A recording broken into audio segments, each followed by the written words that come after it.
नमस्कार साथियों, आज मैं लेकर आया हूँ कि अ, हम किसी परीक्षा में सम्मिलित होते हैं तो एनओसी प्राप्त करते हैं। तो एनओसी प्राप्त करने के लिए वर्तमान में शाला दर्पण पर व्यवस्था कर दी गई है। आप शाला दर्पण पर जाकर सीधा एनओसी के लिए आवेदन कर सकते हैं। आपको एनओसी वहीं से जनरेट हो जाएगी। तो इसके लिए हम क्या करेंगे, चलो देखते हैं। इससे पहले आप ने यूट्यूब चैनल सब्सक्राइब नहीं किया है तो सब्सक्राइब ज़रूर करें ताकि भविष्य में आपको वीडियो मिलती रहें, क्योंकि 92% जो साथी है बिना सब्सक्राइब किए ही वीडियो देखकर आगे बढ़ जाते हैं। तो इस चीज़ का विशेष ध्यान रखें, इसका हमें भी लाभ मिलता रहेगा। तो चलते हैं आगे। शाला दर्पण हम जैसे ओपन करेंगे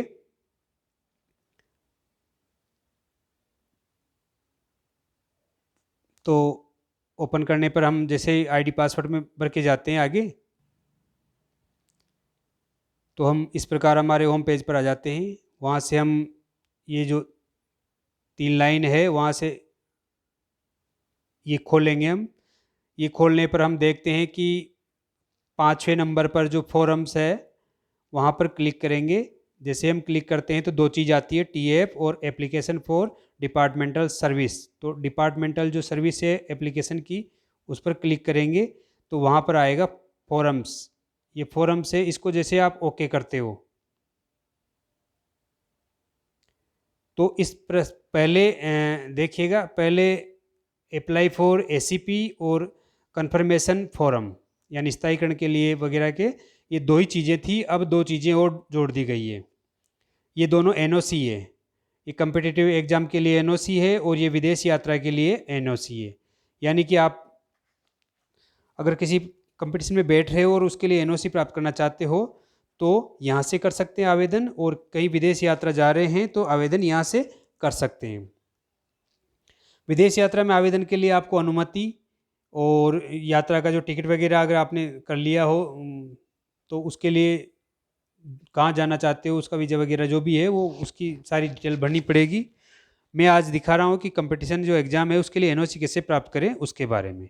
तो उससे पहले मैं आपको 2 चीज़ें बता दूँ कि आपको क्या-क्या ज़रूरत पड़ेगी। आपको कंपटीशन एग्ज़ाम में बैठने के लिए, यदि ऐसा कंपटीशन दे रहे हो जो सर्विस से संबंधित है, तो आपको जो आपका आवेदन जहाँ जिसको किया जा रहा है, संस्था को, कॉलेज या कोई आयोग या निगम जो भी है, वो उसका नाम, विज्ञापन संख्या, जिस विज्ञापन के अंतर्गत आप कंपटीशन एग्ज़ाम में बैठ रहे हो उसकी विज्ञापन की संख्या, उस विज्ञापन की दिनांक और किस पद के लिए आप आवेदन कर रहे हो, उसकी अंतिम तिथि क्या है उस विज्ञापन के अनुसार, और आपने अपने विभाग से अनुमति ले ली है तो उसका अनुमति पत्र यानी या प्रार्थना पत्र जो भी आपने आवेदन किया होगा, अपने उच्चाधिकारी जो भी आपके यहाँ पर जिस विभाग में आप हो, आपका हेड मतलब, उसका उस पर वेरीफाई या डिस्पैच नंबर और डला हुआ हो ताकि आपको अनुमति दी गई है, उसके बाद ही आपको आगे से जनरेट होगा। अन्यथा रिक्त एप्लीकेशन पर दिक्कत हो सकती है, आपको ध्यान दें इस चीज़ का। तो ये चीज़ आपको ज़रूरत पड़ेगी। तो चलो हम करते हैं आवेदन। यहाँ से कंपटीशन एग्ज़ाम के लिए आवेदन करते हैं। ऊपर आपकी समझ जानकारी आएगी, जो नाम पता है वो आपकी अपनी जगह भरी भराई आएगी। आप सीधे यहाँ आ जाएंगे, प्रार्थना पत्र, बेसिक जानकारी, आप जिस प्रतियोगी परीक्षा में बैठ रहे हैं उस संस्था का नाम भरें। जैसे मैंने यहाँ से मैं भर रहा हूँ, जैसे मान लो कि राजस्थान लोक सेवा आयोग, ये क्लिक किया मैंने। इसके बाद में विज्ञापन संख्या भरें। जैसे मैंने विज्ञापन संख्या भर दी यहाँ पर 06/2020-21। विज्ञप्ति जारी होने की दिनांक भर सकते हैं आप। विज्ञप्ति जारी होने की दिनांक मान लो कि विज्ञप्ति जारी हुई थी 18/12 को। पद जिस हेतु आवेदन किया गया है, तो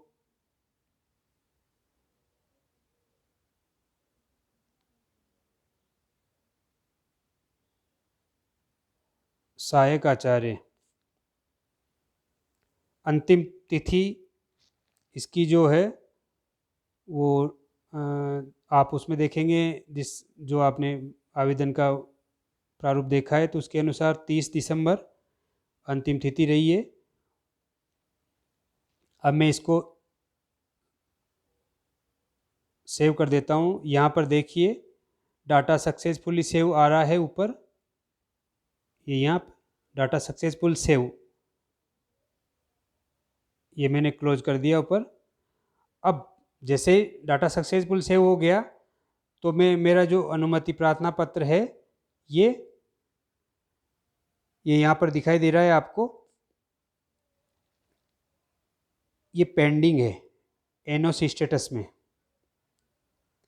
इसका जो क्रमांक है 119, जहाँ से किया गया एग्ज़ाम रेफरेंस वगैरह, एग्ज़ाम डेट और पद वगैरह, ये सारी चीज़ें हैं, ये पेंडिंग है। आप चाहो तो यहाँ से इसका जो एक्शन है वहाँ से एडिट या लॉक कर सकते हैं इसकी चीज़ों को। अभी पेंडिंग है तो आगे से पेंडिंग है। कहाँ से पेंडिंग है? ये आपके डीडीओ से पेंडिंग हो सकता है, क्योंकि हम यहाँ से जब आवेदन करते हैं तो डीडीओ को पेंडिंग होता है। तो डीडीओ को पेंडिंग होता है तो वहाँ से वेरिफिकेशन कैसे करें? उस पेंडिंग को जो है अप्रूव करने के लिए आपको डीडीओ की लॉगिन से आईडी करनी पड़ेगी लॉगिन। अर्थात आप एम्प्लॉय के रूप में कर रहे हो तो जो आपका ऑफिस है, जैसे साला दर्पण स्टाफ विंडो से किया आपने, तो स्कूल का जो साला दर्पण पे है वहाँ से आपको वेरीफाई करना पड़ेगा। तो इसके लिए आप जहाँ से स्थायीकरण के अप्रूव करते हैं वहीं चले जाएंगे। हम स्टाफ में जाएंगे। स्टाफ में जाने के बाद में आपका जो स्टाफ विंडो का है वहीं से आप अप्रूव करेंगे।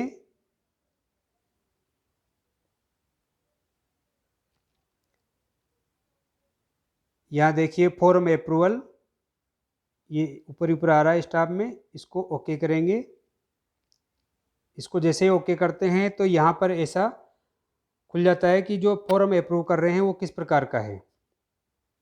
यहाँ आप डालेंगे फॉर्म किस प्रकार का है, तो यहाँ पर देखिए एनओसी का है, कॉम्पिटिटिव एग्ज़ाम एनओसी, इसको ओके करेंगे। इसको ओके करने के बाद में आप जैसे यहाँ डालेंगे कि अप्रूव करना है या पेंडिंग छोड़ना है, तो आपको अप्रूव करना है। अप्रूव करने के बाद ये ऑप्शनल है कि आप एप्लीकेशन आईडी, डेट, जो फॉर्म की डेट है वो भरे या नहीं भरे, या डायरेक्ट भी सेव कर सकते हैं। यहाँ साफ दिया हुआ है कि ऑप्शनल है, आप इसको भर भी सकते हैं और खाली भी छोड़ सकते हैं। भरने से ये है कि आपकी जो पारदर्शिता है वो ज़्यादा अच्छी हो जाएगी। और चाहे तो आप नहीं भी भरे तो कोई दिक्कत नहीं है, क्योंकि आपने उसके लिए अप्लाई किया है तो आप उसको अप्रूव कर सकते हैं। तो मैं यहाँ बिना इसको भरे ही अप्रूव कर रहा हूँ, और जैसे भी अप्रूव करने के बाद शो करता हूँ तो फॉर्म अप्रूव हुआ कि नहीं, ये चीज़ें हमें देखनी है। इसे देखने के लिए हम वापस स्टाफ विंडो है उसमें आ जाएंगे। लॉग आउट हो गया, मैं वापस आ गया हूँ और यहाँ देख रहा हूँ ये मेरा फॉर्म है, और मैं चाहता हूँ कि इसको थोड़ा सा और एडिट करना चाहता हूँ। एडिट कर का बटन दबाते ही जैसे ही ये वापस खुल गया है, और मैं इसमें थोड़ा सा बदलाव और चाहता हूँ। सहायक आचार्य में हिंदी और जोड़ता हूँ मैं, और इसको अपडेट करता हूँ। ये अपडेट हो गया। अब अपडेट होने के बाद मैं इसको फाइनल सबमिट कर रहा हूँ। फाइनल सबमिट करने पर ये आपसे पूछ रहा है कि क्या आप इस प्रविष्टि की अंतिम रूप से आगे प्रेषित करना चाहते हैं। तो जैसे मैं ओके करता हूँ तो ये जो OTP है वो OTP यहाँ से मांगा जाएगा, और मैं OTP डाल के सबमिट। OTP डालने के बाद इसको आप फाइनल सबमिट कर दीजिए।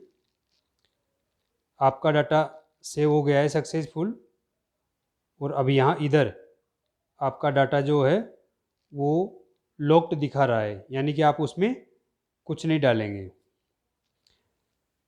मैंने एप्लीकेशन की बात की थी, तो एप्लीकेशन का मतलब यही है कि आप अपने डीडीओ से एक बार अनुमति ले लें, उसके बाद इसको करें। हालांकि ये भी एक तरह की अनुमति है कि वो अगर देते हैं तो ठीक, नहीं तो रिजेक्ट हो जाएगा। लेकिन लिखित में लेने से हमारे पास उसका प्रूफ रहता है कि भविष्य में उस एग्ज़ाम में बैठते हैं तो उसके लिए दिक्कत नहीं रहेगी। तो इस तरह से ये अब आपके उधर शाला दर्पण पे हो जाएगा। जैसे ही हम इसको अगर ट्रैक करते हैं, यहाँ पर हम वापस जाएंगे अपने, और जो फोरम है उस पर ट्रैक के लिए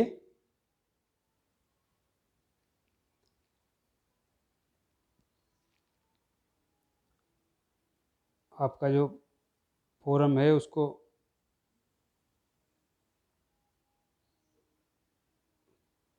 ट्रैक करेंगे आप। वापस होम पे गए हम, होम पे जाने के बाद फोरम पे गए, इस पर गए, फॉर्म्स पे गए, और आपके ऊपर यहाँ देखिएगा, यहाँ ट्रैक आ रहा है, ट्रैक। इस ट्रैक को ओके करेंगे तो आपको पता पड़ जाएगा कि आपने जो भी फॉर्म भरा है, गो ओके।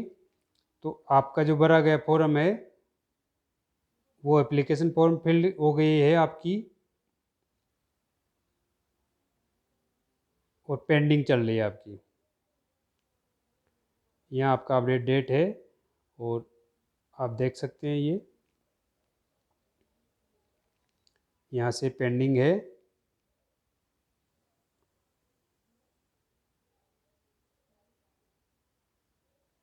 ये पेंडिंग चल रहा है आपका। वहाँ से जैसे अप्रूव होता है तो आप दोबारा देख सकते हैं कि अप्रूव होने के बाद में क्या होता है। हम अप्रूव करके देखते हैं।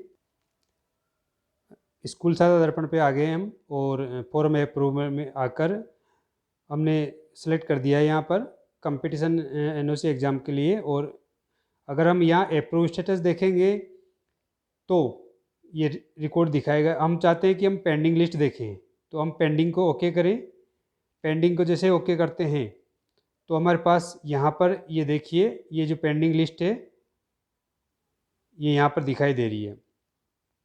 यहाँ पर पेंडिंग लिस्ट है, तो आप एक बार इसको ओके, इसको जो बटन है ट्रैकिंग का उसको ओके करें, और देख सकते हैं कि ये जो आपने दिखाई है वो डाटा यहाँ पर आपको, आपने जो अनुमति ली है अपने विभाग से, उसका फॉर्म है वो अप्रूव करना पड़ेगा। यानी कि तो यहाँ पर आप उसका फॉर्म अप्रूव कर सकते हैं। आप यहाँ से उस फॉर्म को डाउनलोड भी कर सकते हैं। आपकी एप्लीकेशन आईडी को ओके करें और उसको डाउनलोड कर सकते हैं, वो डाउनलोड हो जाएगा आपका। और फिर उसके बाद में आप रिमार्क डाल दें कि जैसे मान लो कि आपने चेक कर लिया ओके हैं, और आपका जो एक्शन है अप्रूव का है वो डाल दें। या फाइल अपलोड नहीं हो रही है तो ठीक है, कोई बात नहीं है, आपका जो एंट्री है वो डाल दें। और यहाँ से सेव का निशान, क्या आप इस प्रविष्टि को सेव करना चाहते हैं? यस। तो आपकी जो प्रविष्टि है वो सेव हो गई, लेकिन फिर ये डीडीओ के उस पर जाएगी। तो आप डीडीओ से ओटीपी ले लें, और डीडीओ से ओटीपी लेने के बाद में आप उसको डालकर ओके कर, ओटीपी लेने के बाद आप उसको फाइनल सबमिट कर दीजिए। आपका डाटा सेव हो गया है। अब आप उसको ट्रैकिंग पे जाकर देख सकते हैं। जैसे यहाँ से हमने ट्रैक यहाँ से भी कर सकते हैं, और आप अपनी पर्सनल आईडी से भी कर सकते हैं। हालांकि कार्मिक स्कूल आईडी से कम ही कर पाएगा, और वो पर्सनल आईडी से ट्रैक करेगा। लेकिन स्कूल, यहाँ स्कूल की जो आईडी है वहाँ से भी हम जो अप्रूव है उसको चेक करेंगे तो उसकी लिस्ट नीचे दिखाई देगी ये। और जैसे हम यहाँ ट्रैक करेंगे तो ये जो आपका फॉर्म है वो कहाँ दिखाई दे रहा है, जैसे ये है, ये स्कूल से निकलकर डीडीओ बीकानेर निदेशक के पास पहुँच गया है। ये वहाँ पर पेंडिंग बोल रहा है, अर्थात निदेशालय से इसकी अनुमति प्राप्त होगी। तो इस तरह से आप जो एनओसी लेते हो, ये और चीज़ है कि प्रत्येक जो डिपार्टमेंट है उसका मुख्य अधिकारी जो है नियुक्ता, वही उसको देगा। जैसे तृतीय श्रेणी है तो उसका अंतिम निर्णय जो या एनओसी का जो रूल है वो जिला शिक्षा अधिकारी देंगे, और द्वितीय श्रेणी है तो उसका जो आदेश है या अप्रूवल है वो निदेशक, जो संभागीय निदेशक है वो देंगे। व्याख्याता और संस्था जो प्रिंसिपल है उनके लिए मुख्य जो निदेशक है बीकानेर, वहाँ से उनकी अनुमति मिलेगी। यानी कि जो भी उनका प्रभार है उसके हिसाब से, या उनकी ग्रेड है, उनकी जो पद है उसके अनुसार नियोक्ता के रूप में वहाँ से उनको एनओसी मिलेगी। तो आपकी एनओसी है वहाँ से जैसे ओके होती है तो आप फिर यहाँ से डाउनलोड कर लें, या हो सकता है वहाँ से एक लेटर बन के आता हो जो आपको अप्रूव कर ले। जैसे हमारे स्थायीकरण का आता है वैसे ही उसका आदेश बन के आ जाएगा कि इनको अनुमति दी जाती है। तो ये बहुत बढ़िया प्रोसेस है, पहले ऑफलाइन थी अब ऑनलाइन हो गई है साथियों। तो ये सुविधा के अनुसार आप इसका यूज़ ले सकते हैं। तो आपको वीडियो कैसा लगा कमेंट जरूर करना, साथियों को शेयर करें और लाइक अवश्य करें। धन्यवाद।